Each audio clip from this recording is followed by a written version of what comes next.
বন্ধুরা, good morning. এখন রাত্রি 1:40 বাজে। সবাই ঘুমিয়ে পড়েছে। বাইরে আজকে কিন্তু কুকুরের ডাক নেই, কুকুরও ডাকছে না। আমার মাইন্ড ল্যাবের যে একটা কিচেন আছে সেই কিচেনটাও ডাকছে না। বাইরের 3-4টে কিচেন যারা আসছে তারাও কিন্তু আজকে কেউ আসেনি বৃষ্টির জন্য। একটু চারদিকটা অনেক শান্ত, কিন্তু বাইরে প্রচণ্ড বৃষ্টি হচ্ছে। বৃষ্টির আওয়াজটাও হয়তো আসছে, শুনতে পাচ্ছ। তো এখন আজকে রাত্রি 1:40, মানে সানডে। সানডে হয়ে গেল মানে তোমার 18 জুলাই হয়ে গেল। 18 জুলাই রাত্রি 1:40 মর্নিং, ইন্ডিয়ান টাইম।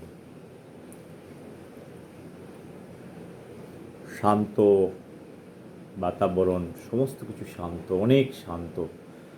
চারদিকটা একদম শান্ত হয়ে গেছে। কোনো কিছু যখন ঝামেলা নেই তখন ভাবছি একটা ছোট ভিডিও বানানো যাক। কাজকর্ম নেই তো কি করা যাবে, কাজকর্ম না থাকলে ঘুমও আসছে না, তো ভিডিও বানানো যাক। ছোটোবেলায় আমার বন্ধু আমার সাথে খুব থাকতো। ও আমাকে বলতো জীবনে করতে কী হবে, জীবনে চাষ কী কী করতে হবে। তো আমার যে রুম পার্টনার ছিল তার সাথে অনেক কথা হতো। তাকে আমি বলতাম, তুই শর্ট টার্ম চাস আর লং টার্ম চাস। শর্ট টার্ম যদি চাস তবে পলিটিক্স কর। 1993 সালে আমি একটা ছোট কবিতা লিখেছিলাম। সেই কবিতাটার কটা লাইন আমি পড়ে শোনাচ্ছি, রাত কুঠারের গান থেকে নেওয়া। কবিতাটার নাম ছিল প্রেম, পলিটিক্যাল প্রেম যেগুলোকে বলেন। কারণ আমরা ইন্ডিয়ানরা দেশকে খুব ভালোবাসি, সবাই ভালোবাসে, প্রচণ্ড ভালোবাসে। ভালোবাসার শেষ নেই। সবাইকে তুমি জিজ্ঞেস করো, সবাই বলবে আমরা দেশকে অনেক ভালোবাসি। কারণ এই দেশের জন্য যারা লড়েছিল, যে কারণেই স্বাধীনতার জন্য লড়েছিল, তারা অনেকটা নিঃস্বার্থভাবে লড়েছিল। আজকের দিনের যারা স্বাধীনতার পরেও তারা বলছে আমরা নিঃস্বার্থভাবে দেশের জন্য করতে চাই, ডেডিকেটেড হিসাবে করতে চাই, সবাইকে দেশপ্রেমী হিসাবে মানতে চাই। আমি বললাম তাহলে শর্ট টার্মের জন্য তুই পলিটিক্স কর। পলিটিক্সে কী হচ্ছে যে একটা ভালো বিজনেস পলিসি হিসেবে দেখা যায়। It's a short term policy and very high return. এর মতো ভালো রিটার্ন আর পাওয়া যায় না। আজকের মতো পলিটিক্স নয়, আগের মতো পলিটিক্স। আজকের পলিটিক্স অন্য টাইপের।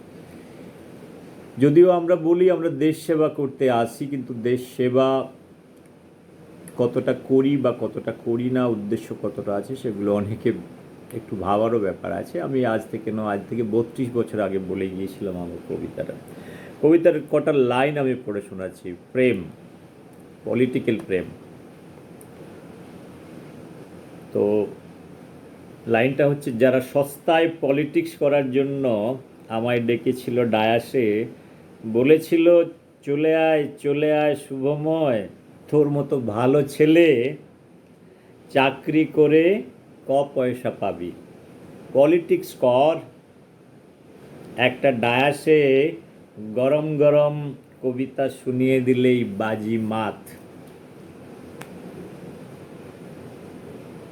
5 বছরের গ্যারেন্টি মার্কার লাইফ, দেখবি তোর পেছনে ছুটছে পেয়াদা, আইএএস, কন্টেসা, আরও কত কি। তো কবিতাটা অনেক বড় কবিতা।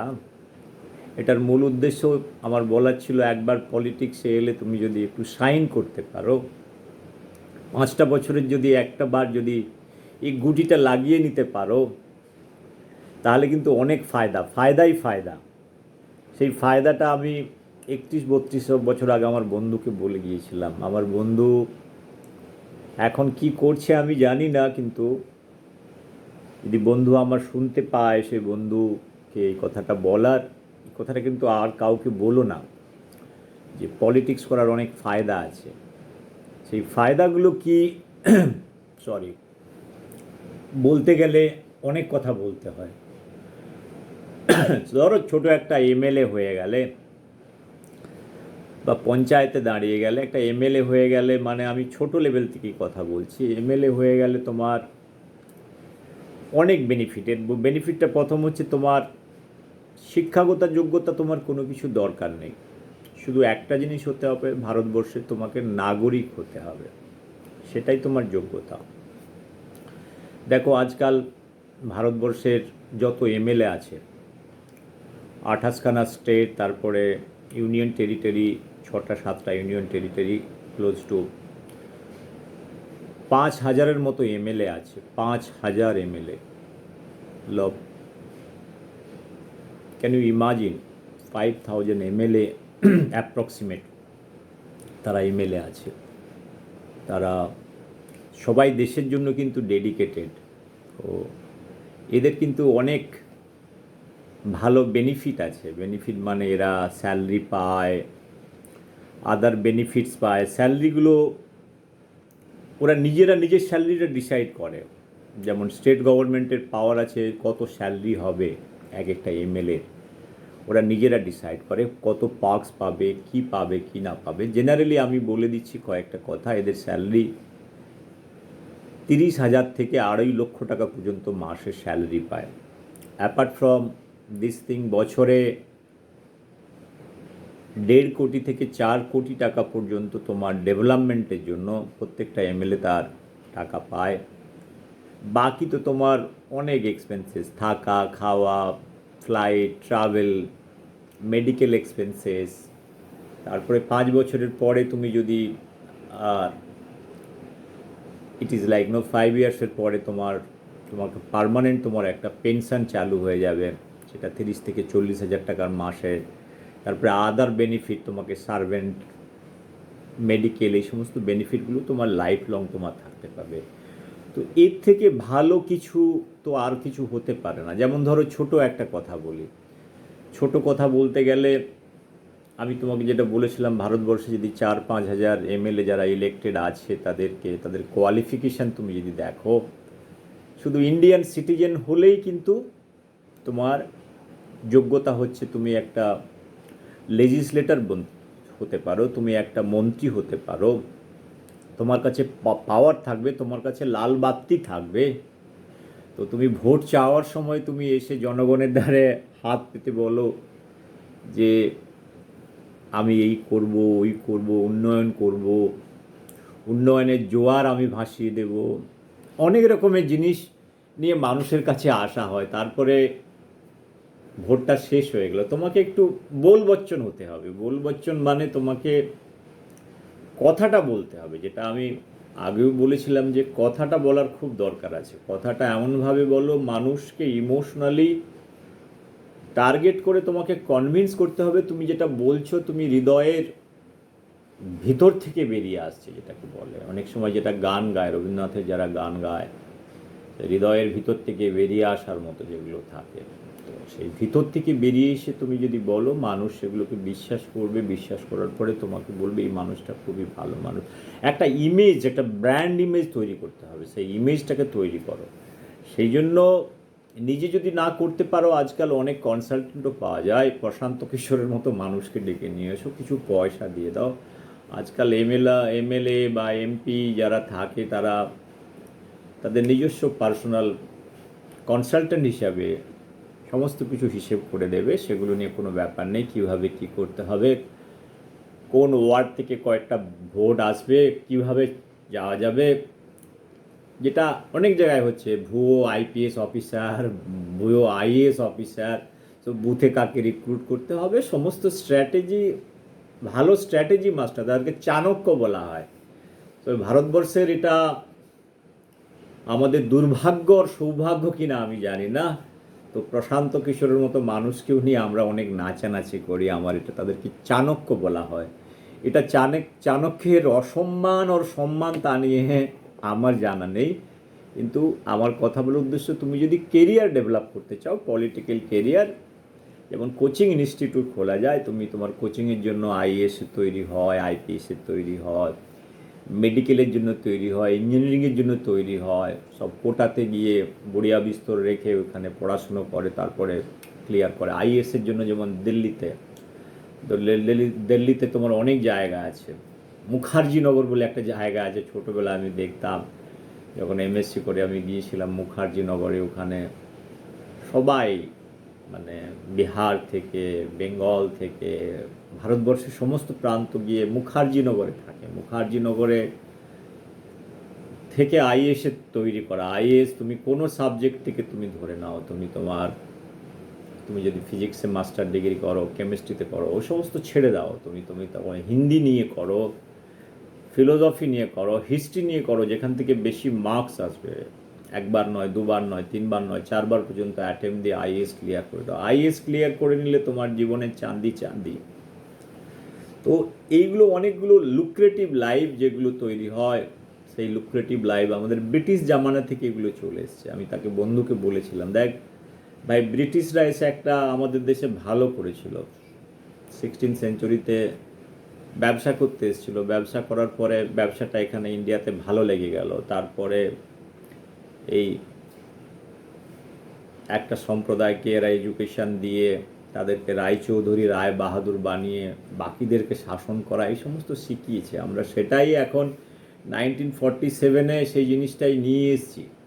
সেই স্ট্রাকচারটাকেই এখন, যেটা আইএএস, আইপিএস বলো, ব্যুরোক্রেটিক সিস্টেম বলো, এদের অনেক সম্মান। ডাক্তার, ইঞ্জিনিয়ার, এরা সমানে সমান। এরা থোড়ি পড়াশুনো করে, এরা তো পড়াশুনো করে না। একটা ইঞ্জিনিয়ার হতে গেলে তো পড়াশুনো করার দরকার হয় না। ইঞ্জিনিয়ারও তো এমনি এমনি হয়ে যায়, সেটা আইআইটিও বলো, যে ডিফারেন্ট ইঞ্জিনিয়ারিং কলেজ। ডাক্তার হতে গেলে তো পড়াশুনো করার দরকার হয় না, মোটেই দরকার হয় না। এদেরকে ডাক্তার এমনি এমনি হয়ে যায়, কিন্তু একটা এমএলএ হতে গেলে অনেক পড়াশুনো করতে হয়, অনেক তেল খড় পোড়াতে হয়, অনেক ঘি ডালতে হয়। তো ডাক্তার, ইঞ্জিনিয়ার যারা প্রফেসর হয় তাদের কোনো সম্মান নেই। এরা সেই পুরানো মারুতি 800 নিয়ে আজও যাতায়াত করে। ওদের ওই 5 বছর 10 বছরে ইনক্রিমেন্ট হলো না হলো একটা স্যালারি পায়। আগে তো স্যালারি অনেক কম ছিল, কিন্তু এখন যেটা এমএলএ এমপিদের বলতে গেলে এদের স্যালারি এরা ডিসাইড করে আমরা কত স্যালারি পাবো, কারণ এরা দেশ চালায় না। তো এরা লাল বাতি নিয়ে গিয়ে যখন তোমাকে ভোট চাইতে যায়, তখন কি হয়, ভোট চাইতে গেলে তোমাকে যেটা বললাম, তোমাকে হাত পেতে তোমার যে ক্রোকোডাইল টিয়ার নয়, এটা রিয়েল টিয়ারও বলতে পারো, ওইটা যখন ভোট চাইতে যায় তখন ওটা মায়া কান্না হয় না, ওটা কুমিরাশ্রুও থাকে না, ওটা রিয়েলিটিতে বলে তুমি দাও, তোমাকে সমস্ত কিছু করে দেব। সো রাত গয়া বাদ গয়া, যখন এমএলএ হয়ে গেলে তারপরে ওটা কে দেখেছে? আর তুমি কি প্রমিস করেছিলে, কি প্রমিস করনি তা নিয়ে মাঝে মাঝে লজ্জার খাতিরে কি হয়, এমএলএ এমপিতে যে 3-4 কোটি টাকাটা পাওয়া যায়, কিছু পয়সা খরচা করা হয়। কারণ আজকালকার দিনে কি হয়, মিডিয়া তো সমস্ত কিছু জানে, আজকাল সবার হাতে মোবাইল আছে। যদি উন্নয়ন না হয়, নেক্সট ইলেকশনের রাস্তাটা কীভাবে তৈরি করতে হবে সেটাও তো একটু দেখতে হয়। সেই জন্য কিছু কাজ করা, সেই কাজটা হয়, কিছু না কিছু কাজ হয়। তুমি পয়সা দিলে পুরাটা তো আর কোথায় যাবে, ওটা তো কিছু না কিছু জায়গায় তোমাকে ইউজ করতে হবে, সেইভাবে ইউজ করা হয়। কিন্তু আমার কথা বলার উদ্দেশ্য হচ্ছে যে এই সমস্ত ইলেকশনের সময় এত পলিটিক্যাল প্রমিস ছিল, এত লক্ষ, এত কোটি চাকরি ছিল, সেই চাকরিগুলো কোথায় গেল? সেগুলো নিয়ে কিন্তু আমাদের সাধারণ মানুষ আর কেউ প্রশ্ন করে না। সুতরাং কিন্তু একটা দেখো, ডাক্তার বলো, ইঞ্জিনিয়ার বলো, স্কুল টিচার বলো, তার everyday he or she is under scrutiny.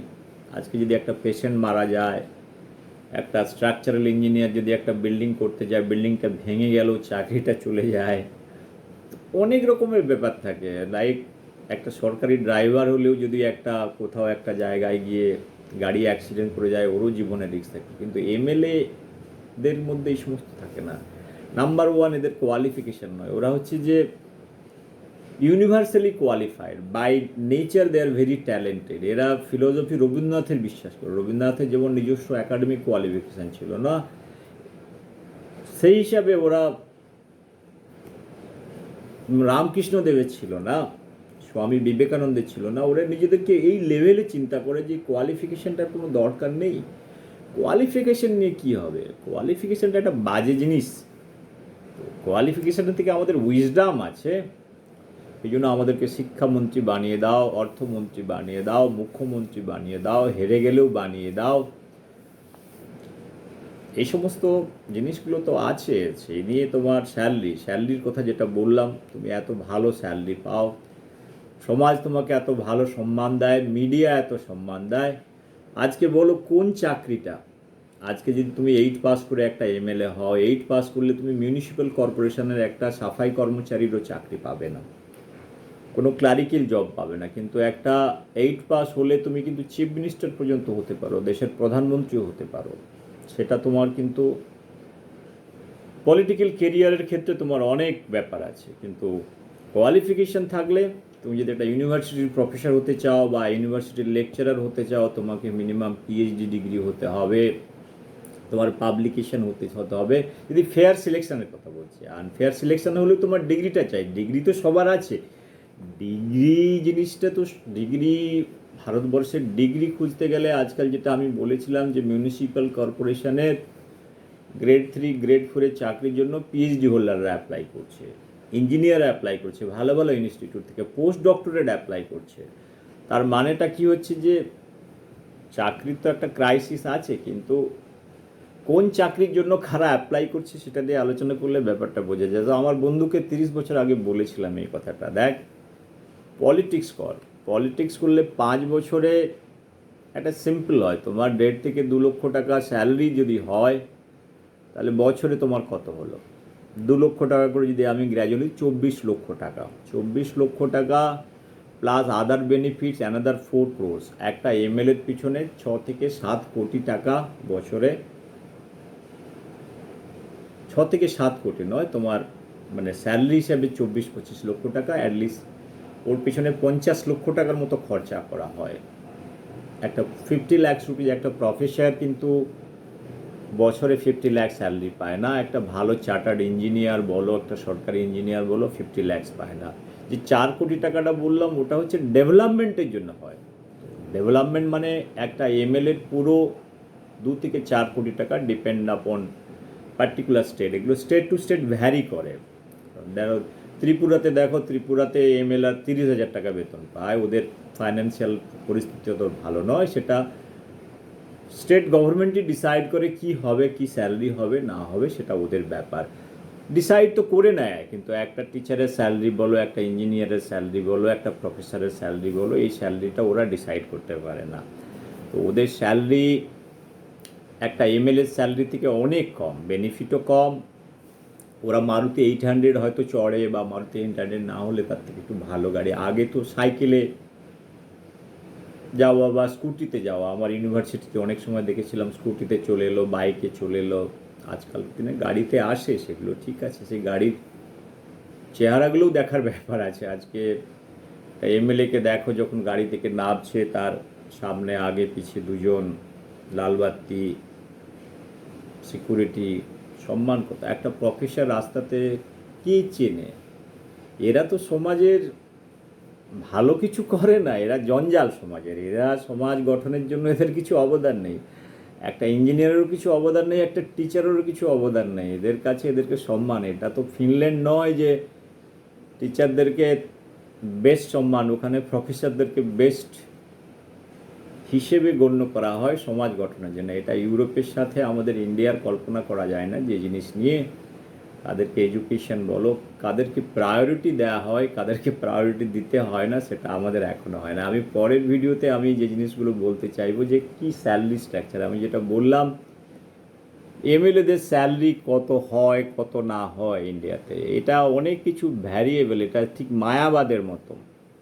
মায়াবাদ মানে এক তো হচ্ছে কোনো ফিক্সড নেই, এখানে সবাই বসে ডিসকাস করে যে ভাই কত স্যালারি হওয়া উচিত, কত না হওয়া উচিত, কত বেনিফিট নেওয়া উচিত না নেওয়া উচিত, সব ডিসাইড ওরাই করে নিতে পারে যারা আছে। কিন্তু ওই সময় অপোজিশন বলো, রুলিং বলো, সবাই স্যালারির জন্য, সবাই বলে আমরা দেশ সেবা করতে আসছি, কিন্তু স্যালারির ব্যাপারে কতটা ইনক্রিমেন্ট হবে এভরি ইয়ার, কত পার্সেন্ট ইনক্রিমেন্ট হবে, তার সমস্ত কিছু। কিন্তু ইউরোপিয়ান পার্লামেন্টে তুমি দেখো এই জিনিসগুলো হয় না। ইউরোপিয়ান পার্লামেন্টে তোমার স্যালারি স্ট্রাকচার ওদের 7 থেকে 9,000 10,000 ইউরো পায় বাকি সব কিন্তু actual. You have to pay all kind of, তোমাদের সমস্ত কিছু তো বিল প্রডিউস করতে হবে। আমাদের এমপিতে, আমাদের পার্লামেন্টারিয়ানদের স্যালারি আমি যদি বলতে চাই, সেই হিসাবেও একটা ফিক্সড স্যালারি আছে, ওদের ফ্রিডম আছে স্যালারিকে বাড়ানোর জন্য। কত স্যালারি পায়, স্যালারির মধ্যে কি কি, স্যালারি একটা ব্যাপার, স্যালারির থেকে সুবিধা যেগুলো, স্যালারি তো একটা হলো, স্যালারির পরে যে সুবিধেগুলো আছে, সারা জীবনের যে সুবিধেগুলো আছে, তুমি 1.5 থেকে 2 লক্ষ টাকা মাসে স্যালারি পাবে, তারপরে তোমার সারা জীবনের সুবিধে। 5টা বছর শুধু তোমাকে স্ট্রাগল করতে হবে। তো 5টা বছর স্ট্রাগল, তুমি প্রফেশনাল কেরিয়ারে তুমি একটা ডাক্তার হতে গেলে মিনিমাম তোমাকে 10 থেকে 12 বছর, তোমাকে ডিগ্রি নিতে গেলে তোমাকে স্ট্রাগল করতে হয়। যদি এমবিবিএস করতে চাও, এমডি করতে চাও, এমএস করতে চাও, এমসিএস করতে চাও, তারপরে সরকারি চাকরি যদি নাও পাও, তোমাকে প্র্যাকটিস করতে গেলে তো ইনিশিয়াল লেভেলে তোমাকে মাছি তাড়াতে হবে, যেগুলো হয় গলিতে গলিতে ডাক্তার আছে, তোমার মাছি তাড়াবে, তোমাকে ভালো প্র্যাকটিস করলে দেন তোমার সরকারি চাকরি পেলে তোমার তোমার পোস্টিং কোনো গ্রামের দিকে হয়ে গেল, স্টেট অর সাব ডিভিশনে তোমার পোস্টিং হয়ে গেল, 5 বছর 7 বছর 10 বছর তুমি ওখানে পড়ে থাকলে, তারপরে তুমি এলে, তুমি কিছু করতে চাইলে তোমাকে অনেক সময়, একটা ডাক্তারেরও যে কালকে এসে যে ভালো প্র্যাকটিস করতে পারবে তা নয়, কিন্তু একটা এমএলএ হওয়ার পরে যে কুঁড়ে ঘরে ছিল, কুঁড়ে ঘরটা হঠাৎ প্রাসাদ চলে আসে, সেখানে কিন্তু রাতারাতি যে এই পরিবর্তন, সেই পরিবর্তনগুলো কিন্তু খুব ভাবার ব্যাপার। সেই পরিবর্তনগুলো কোথা থেকে আসছে কি না আসছে, মানুষের চোখ কতটা আসছে না আসছে। তুমি দেখো একটা এমএলএ, আমি আলোচনা করেছিলাম দিল্লির বিধানসভায় আম আদমি পার্টিতে, যাদের 5 লক্ষ টাকা ছিল, নেক্সট 5 ইয়ার্সের মধ্যে 5 লক্ষ টাকাটা হচ্ছে 25 করোড় হয়ে গেল। মানে তোমার, মানে যে টাকার, আমি ছোটোবেলায় ব্যাকটেরিয়াল রেপ্লিকেশন পড়েছিলাম, মাল্টিপ্লিকেশন, যে 1 থেকে 2, 2 থেকে 4, 2 টু দি পাওয়ার n, এদের 2 টু দি পাওয়ার nও কাজ করে না, it is 2 to the power something else, is 2 to the power ইনফিনিটিতে মাল্টিপ্লাই করে। মানে যাদের কাছে 5 লাখ টাকার টোটাল অ্যাসেট ভ্যালু ছিল, সেটা 25 কোটি টাকা হয়ে গেল। কোথা থেকে হয়ে গেল, কি কারণে হলো, ওরা কোনো ইন্ডাস্ট্রিও চালায় না, কোনো কিছুই চায় না, ওরা তো সকাল থেকে সন্ধে পর্যন্ত বিধানসভাতে থাকে, বিধানসভাতে এসে দেশ সেবার কথা বলে, দেশের সেবার জন্যই তো কথা বলে। তো পয়সাটা কোথা থেকে বেড়ে গেল, কোন এত ভালো বিজনেস কোথায় আছে বলতে পারো? দেশ সেবা হচ্ছে, মানুষকে তোমাদের ভালোবাসার কথাও বলা হচ্ছে, প্রীতিরও কথা বলা হচ্ছে, তোমার বাই ডিফল্ট তোমার অ্যাসেট বেড়ে যাচ্ছে, সেই অ্যাসেটটা কোথা থেকে বাড়ছে কেউ কিছু বুঝতে পারছে না। টোটাল স্যালারিও যদি আজকে যদি বলে আমি পুরো স্যালারিটাও সেভ করে নিয়েছি, তো 5,25,00,000 করোড় তো হতে পারে না। তো বন্ধুরা, আমার কথা বলার উদ্দেশ্য এটা যে যে ভালো কেরিয়ার যদি কেউ করতে চায়, একটু পলিটিক্সে মেহনত করো। একটা সায়েন্টিস্ট হতে গেলে তোমাকে বলছি, এমএসসি করতে গেলে মিনিমাম 22-23 বছর, পিএইচডি করতে গেলে অ্যানাদার 5-6 ইয়ার্স, তো 30 বছর হয়ে গেল। তো 30 বছর হয়ে গেলে তো তুমি সাডেনলি তুমি সায়েন্টিস্ট হবে না, আজকাল চাকরি পাওয়া যায় না, আর অ্যানাদার স্ট্রাগল করো, অ্যানাদার 10 ইয়ার, 35-40 বছর বয়সে যদি সায়েন্টিস্ট হও।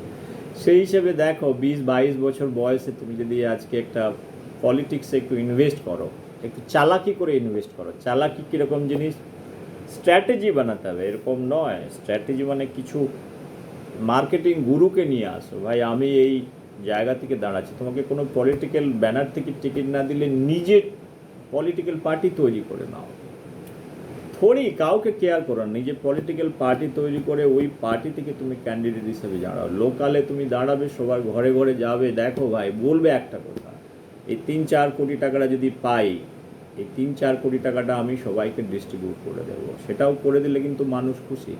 মানুষ 500 টাকার জন্য ভোট দেয়, তোমাকে যদি 4 কোটি টাকা তুমি পাও, এটা প্রমিস।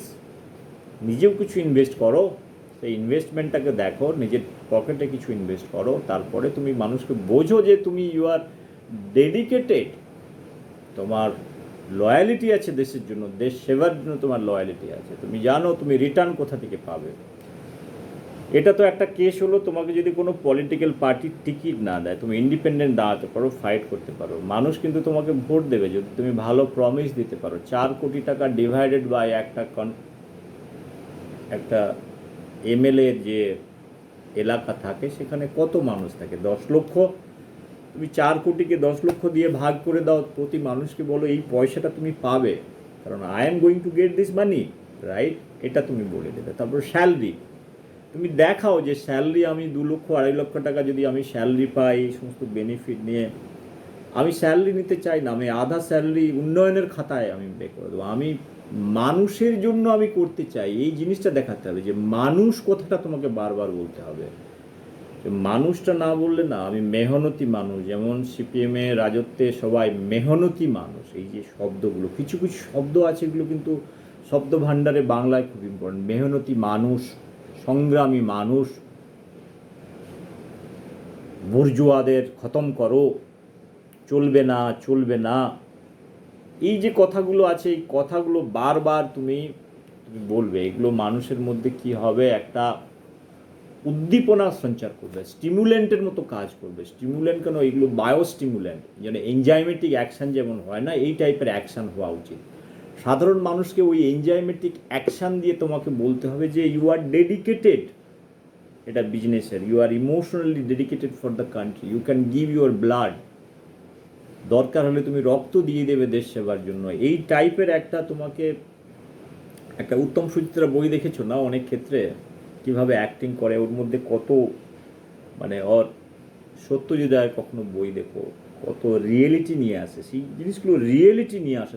তুমি কাঁচা লঙ্কা রসুন দিয়ে কান্নাকাটি করো না, এটা একদম রিয়েলিটি নিয়ে আসবে। এই রিয়েলিটিটাকে প্র্যাকটিস করো, দরকার হলে বাথরুমে দাঁড়িয়ে কিছুক্ষণে প্র্যাকটিস করো। আমি এখনও বলছি, নিজে একটা political party election commission of ইন্ডিয়াতে গিয়ে বলো আমি ইন্ডিপেন্ডেন্ট, আমি একটা ইলেকশনে, ওর মধ্যে কী লাগবে, একটা অ্যাপ্লিকেশন লাগবে, তোমার আইডেন্টিটি লাগবে, জানি না হয়তো কিছু পয়সা লাগতে পারে রেজিস্ট্রেশনের জন্য, ডিপোজিট মানি লাগতে পারে, that is a negligible amount. Like a private company, private limited company or property receive company যেমন এস্টাবলিশ করো, ইলেকশন কমিশনে গিয়ে তুমি একটা পলিটিক্যাল পার্টি, একটা ব্যানারকে তৈরি করো, ওই ব্যানারটাও ভালো ডিসাইড করো, ব্যানারটা একদম অনেক সিম্বলিক হওয়া চাই। সেই সিম্বলিক হওয়ার জন্য কিভাবে কি করতে পারে, তোমরা একজন কনসালটেন্টকে রাখো। দেখো সুভাষচন্দ্র বোস এর মতো নেতারা কখনো কনসালটেন্ট হায়ার করেনি ভারতবর্ষের স্বাধীনতা সংগ্রামের জন্য। তো আজকাল প্রেজেন্ট ডেতে ফ্রিডম পাওয়ার পরে যারা নেতারা হচ্ছে, তারা they are hiring consultant, so those are very big consultant, তাদেরকে চাণক্য বলা হয়, আমি বললাম।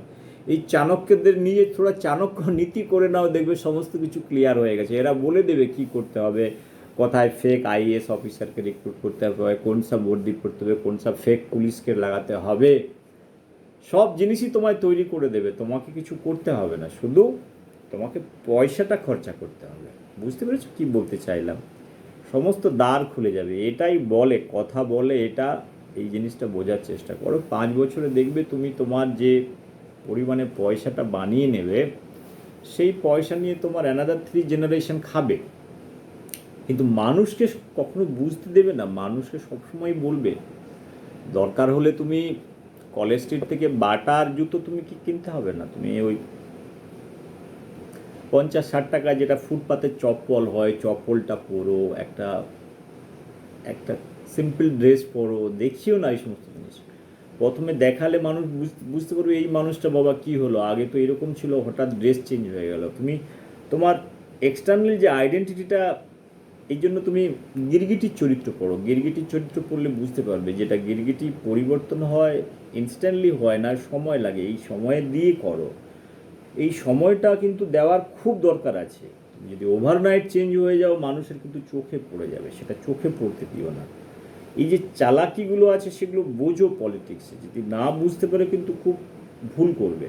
যদি পলিটিক্যাল লাইনে আসতে চাও, যদি প্রফেসর হতে চাও, লেকচারার হতে চাও, স্কুল টিচার হতে চাও, তার জন্য স্কুল সার্ভিস কমিশন আছে, পরীক্ষা দাও, প্যানেলটা 15 বছর 20 বছর ঝুলতে থাকুক, তা নিয়ে কোনো ব্যাপার নেই।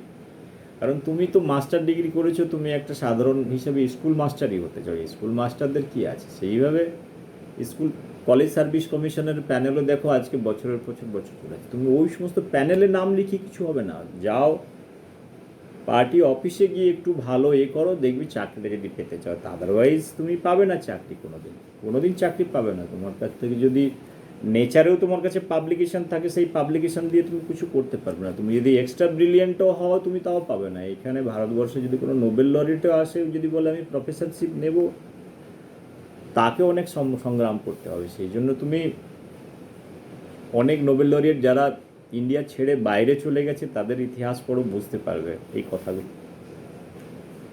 ডক্টর ভেঙ্কির ইতিহাস পড়ো, বুঝতে পারবে। হ্যাঁ, সো যে মেডিসিনে নোবেল প্রাইজ পেয়েছে ইন্ডিয়ান। সো আমার কথা বলার উদ্দেশ্য হচ্ছে যে আর কিছুই নয়।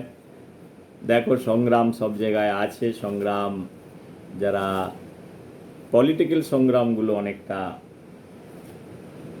ভেরি লুক্রেটিভ সংগ্রাম, কম ইনভেস্টমেন্ট বেশি ফায়দা, সেটা করতে গেলে তোমাকে পলিটিক্সে চলে এসো, কোনো ব্যাপার নেই।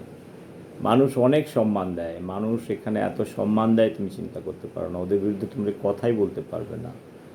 আজকে ভারতবর্ষে আর বেঙ্গলে তুমি কোশ্চেন করতে পারবে না যে তুমি ইলেকশনের সময় কি কি তুমি বলেছিলে প্রমিস, কটা প্রমিস ফুলফিল করেছো, কটা চাকরি দিয়েছো, এটা তুমি বলতে পারবে না। এই কথাটা বললে কিন্তু খুব খারাপ হয়ে গেলে। তুমি এই জিনিসটা বলো না। ভোট দিয়েছো, তোমার কাজ করেছো, এবারে ওটা দেবে কি দেবে না সেটা ওদের ব্যাপার, ওটা তুমি ভুলে যাও। বন্ধুরা, যেটা বলতে চাইলাম, আমাদের ভারতবর্ষের সিচুয়েশান, যে লাল বাত্তি আগরবাতি যে কালচার আছে, এই কালচার থেকে আমরা এখনও বেরিয়ে আসতে পারিনি। নাম্বার ওয়ান, আমরা এখনও একটা দেশ গঠনের জন্য যে জিনিসটা লাগবে সেই জিনিসটা এখনও আমরা করতে পারিনি।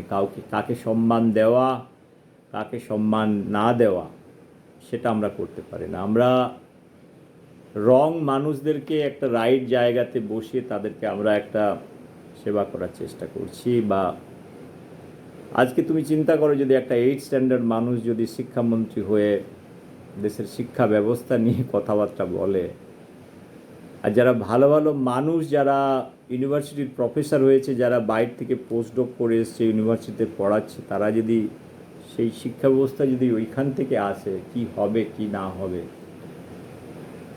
একটা প্রফেসর যে ভালো সুস্থ মানসিকতার মানুষ, তার স্টেট অফ মাইন্ডটা কী হবে। আমি হয়তো পড়াশুনো আমি তো করি না, কিন্তু আমি বুঝতে পারি স্টেট অফ মাইন্ডটা কী হতে পারে। তো রিক্রুটমেন্ট তো অন্য ব্যাপার, রিক্রুটমেন্ট কীভাবে হয় কীভাবে না হয়, ভাইস চ্যান্সেলর, এটা সবাইয়ের জানা আছে। কিন্তু এই জিনিসটা আর কতদিন চলবে? যে উন্নয়নের নামে স্লোগান, প্রশান্ত কিশোরের মতো মানুষ, আমি নাম এই কারণেই করছি, মানুষ ওদেরকে নিয়ে অনেক লেখালেখি করে, চাণক্যের সাথে কম্পেয়ার করে। আমি বললাম, চাণক্যের নামটা কেন খারাপ করছো? চাণক্য বেচারা অনেক ভালো ছিল। Prashant Kishor is not equivalent to Chanakya. Those people are destroying the Indian democracy. সেটা যতক্ষণ আমরা না বুঝতে পারছি ততক্ষণ পর্যন্ত আমাদের কিছু হবে না। এর জন্য আমাদেরকেই ব্লেম করতে হবে। আমরা এই জন্য প্রতিবাদ করি না বা এই জন্য কিছু লেখালেখি করি না। আমরা অ্যাপ্রিসিয়েট করি যে ওর নীতিগুলো খুব ভালো, কিভাবে স্ট্র্যাটেজি করে, কিভাবে তোমার ধর্ম নিয়ে আসা, ফলস মানুষকে বসানো, কোথা থেকে কী করা যাবে, এই মাইক্রো অ্যানালিসিস করে কিভাবে জিতিয়ে দেওয়া ইলেকশনগুলো, এগুলো কতটা খারাপ কতটা ভালো একটা দেশের পক্ষে। কারণ আমরা সবাই দেশের নাগরিক at the end of the day. হতে পারে একটা পলিটিক্যাল পার্টি রুল করছে, কিন্তু finally we are all citizen of India. এখানে অ্যানালিসিস করার খুব দরকার আছে। আমরা কোন ডাইরেকশানে যাচ্ছি সেটা অ্যানালিসিস করার দরকার আছে, কোন নীতিতে যাচ্ছি সেটা দরকার আছে। যারা প্রমিস করেছিলাম, সেই জন্য আমি বলেছিলাম ইলেকশন কমিশন যে প্রমিসগুলো যে নেতারা করেছিল, ম্যানিফেস্টোতে ছিল, election commission should question those political party. তোমরা এই কথা বলেছিল, এই ভিত্তিতে তোমরা জিতে এসছো, কটা জিনিস ফুলফিল করছো, রিভিউ করা। একটা প্রফেসর অ্যাব্রোডে চলে যায়, একটা প্রফেসরের এভরি 6 মান্থস রিভিউ হয়, তার চাকরি ঠিক থাকে না। আমেরিকাতেও সেম, জাপানেও সেম, ইউরোপেও সেম। পার্মানেন্ট বলে কিছু নেই। ইন্ডিয়াতে ঠিক আছে, ইন্ডিয়াতে তবুও তো বসকে রিপোর্ট করতে হয়। স্কুলে হেডমাস্টার আছে, ঠিক সময়ে গিয়ে পড়ানো হয়, যতগুলো ক্লাস নেওয়ার দরকার আছে তার থেকেও বেশি ক্লাস নেয়। অ্যাকাউন্টেবিলিটি, একটা ডাক্তার 8 ঘন্টার ডিউটি কেন, 24 ঘন্টা 48 ঘন্টা 96 আওয়ার পর্যন্ত ডিউটি দেয়, এরা সবাই করে। কিন্তু আমাদের একটা নেতাকে আমরা কোশ্চেন করতে পারি না, ওর স্যালারি কী হবে, কী কাজ, কী এজেন্ডা, কী বলেছে কী না বলেছে, এইসব নিয়ে কোনো কোশ্চেন তুমি করতে পারবে না।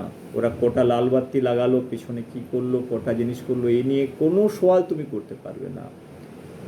এই দেশের দুর্ভাগ্য এটাই, আমাদের 47-এর স্বাধীনতার যে প্রাপ্য যে জিনিসটা আসছে, ডেমোক্রেসি থ্রেট কিনা আমি জানি না, but I could really see some kind of a very very red area or grey area, whatever. It's a danger sign. একটা profession, political profession is a profession for serving the nation. তো serving the nation যখন একটা ভালো salary incentive পাওয়া যাচ্ছে, এখন salary structure হয়ে গেছে, তার মানে তুমি ওটাকে একটা একটা কোম্পানির যেমন স্ট্রাকচার, একটা ইনস্টিটিউশনের যেমন স্ট্রাকচার, ওখানে আর দেশ সেবা বলে কিছু থাকছে না। এটা it is you are doing your job, for that you are getting remuneration. So morally আমরা এটা ক্লেম করতে পারি না that we are serving the nation. You are serving the nation at the cost of money. So সেগুলো ঠিক আছে, কিন্তু আমাদের যে অবজেক্টিভ আছে দেশকে সেবা করা, এই যে ফলস একটা একটা ধোঁয়াশা ক্রিয়েট করা, সেই ধোঁয়াশার মধ্যে দেশ চালানো, তারপরে তো আরও অনেক কিছু আছে, হেরে গিয়েও দেশের কনস্টিটিউশনাল পজিশনগুলোকে দখল করে বসে থাকা, এটা কোন ডেমোক্রেসির শুভ লক্ষণ? পৃথিবীর কোন ডেমোক্রেসিতে এটা আছে? আমি এ নিয়ে অনেক ভিডিও করেছি বন্ধুরা, আমি 36 মিনিট কথা বলে ফেললাম। আমি পরের ভিডিওতে যাব, যারা এমপিদের কী আছে, এমএলএদের কী আছে, এই যে আইএস আইপিএসেদের তুলনা ডাক্তার ইঞ্জিনিয়ারদের সাথে তুলনা করা হয়, তুলনা আদৌ করা সম্ভব আর সম্ভব নয়, সে নিয়ে কথা বলবো। Thank you very much, bye bye, take care.